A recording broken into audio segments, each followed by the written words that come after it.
Oke, kita menuju ke Mbak Adita lagi. Mbak Adita, kalau tadi kan Bang Slamet menyampaikan ya bahwa pujian yang disampaikan oleh Presiden Prabowo ini ingin mengamputasi stigma yang terjadi di publik soal keretakan hubungan antara Pak Jokowi dan juga Pak Prabowo. Apakah dengan pujian ini menurut Mbak Adita ada pengaruhnya terhadap stabilitas politik di pemerintahan pertama Pak Prabowo ini atau gimana Mbak Adita? Ya, sebelum ke situ mungkin kita balik tadi ya, apa yang jadi yang disampaikan oleh Pak Prabowo di Milad Muhammadiyah. Itu kan dia menyatakan tidak menjilat dan itu tulus. Artinya memang ya beliau melihat ini satu hal yang memang pantas diapresiasi gitu. Jadi dari situ ya tentu ini di sisi lain akan menimbulkan ini juga kan bahwa oh apa yang dipersepsikan selama ini ternyata tidak terjadi gitu. Persepsi yang negatif ya, bahwa ada keretakan, tidak kecocokan, mungkin juga gaya kepemimpinan yang berbeda, dikhawatirkan juga nanti juga ada perbedaan-perbedaan yang mendasar. Tapi kalau kita lihat tadi Pak Prabowo sendiri juga sudah menyampaikan seperti itu, dan ini kalau ngelihat kita coba indikator-indikatornya sekarang dari indikator perekonomian aja ya, ini rasanya so far so good ya kalau kita lihat kan. Jadi saya pikir ini juga sebagai refleksi dari apa yang sudah disampaikan beliau ini membawa confidence sendiri kepada masyarakat gitu. Di samping juga tentunya kebijakan-kebijakan yang beliau sudah keluarkan ya dalam kurun waktu sebulan terakhir kan. Yang kita lihat memang itu konsisten dengan apa yang menjadi rencana-rencana pada saat beliau mencalonkan dulu kan. Itu soal program, tapi hal berbeda Mbak, soal stabilitas politik, apakah ini juga pengaruh kalau menurut Mbak Adita di pemerintahan pertama Pak Prabowo? Ya saya rasa itu harus ya, harus itu. Kita stabilitas politik, stabilitas ekonomi, dan stabilitas nasional secara keseluruhan harus kita jaga gitu ya.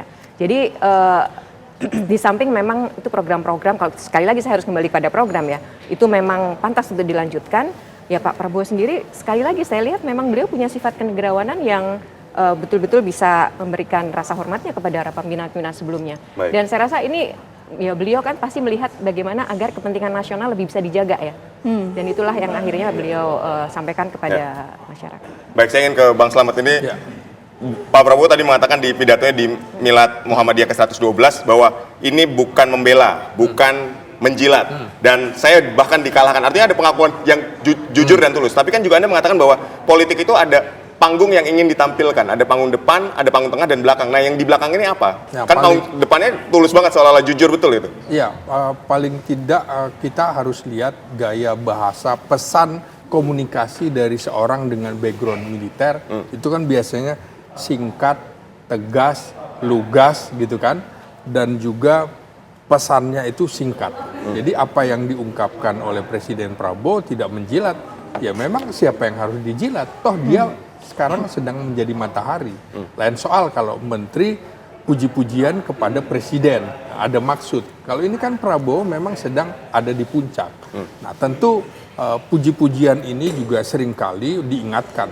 Bahkan Presiden SBY juga mengingatkan, jangan sampai ada dua matahari kembar. Betul. Di mana kalau bicara hal-hal yang strategis ternyata memang Prabowo tidak bisa berbicara itu kepada wakil presiden Gibran.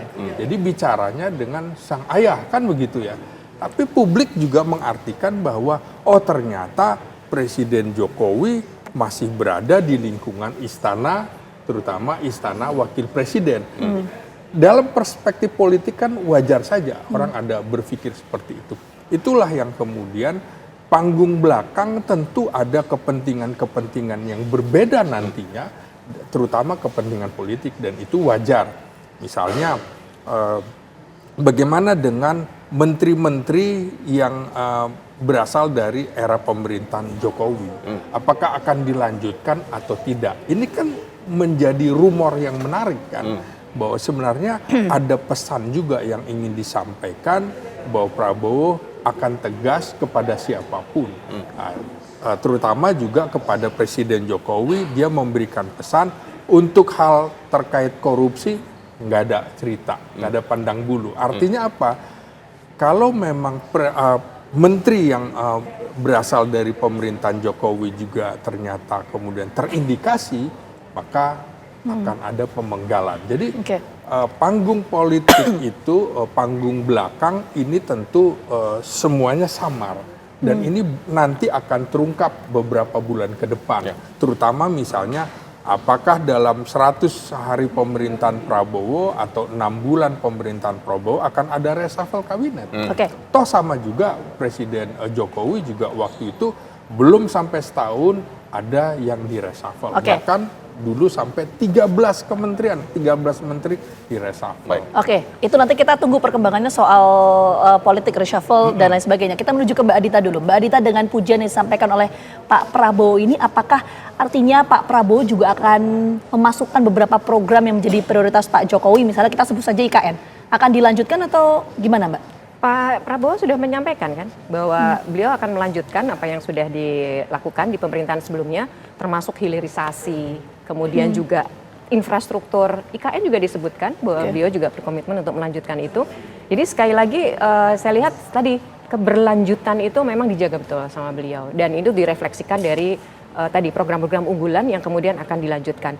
Mungkin ada beberapa dinamika-dinamika atau perbedaan-perbedaan dalam konteks misalnya soal timeline-nya, soal waktu yang mungkin diperpanjang dan sebagainya. Tetapi komitmen itu tetap ada, tetap dijaga. Oke, komitmen itu tetap terjaga, tapi untuk timeline waktunya itu gimana, Mbak, spesifiknya? Ya, misalnya seperti IKN ya. Ini seperti juga yang sudah disampaikan juga oleh kepala otorita kan, bahwa tetap akan berlanjut, namun akan ada penyesuaian terhadap waktunya. Jadi memang prioritasnya mungkin akan diatur lagi, tetapi tetap itu akan dilanjutkan. Bukan sesuatu yang selama ini kan dipersepsikannya, wah ini nanti akan terjadi bahkan sampai parahnya katanya melangkah dan sebagainya. Itu dipastikan tidak terjadi seperti itu. Baik, ini kan berarti ada skala prioritas dalam program yang ingin dilanjutkan. Nah, Bang Slamet melihatnya seperti apa, Bang?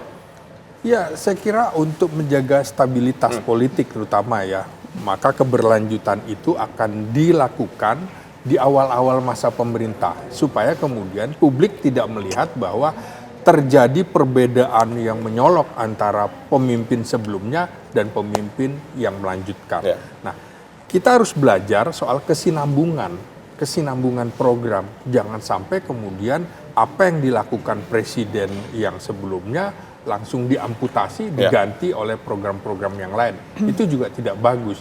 Karena yang harus dilanjutkan adalah program pemerintahan, program negara, bukan program pribadi.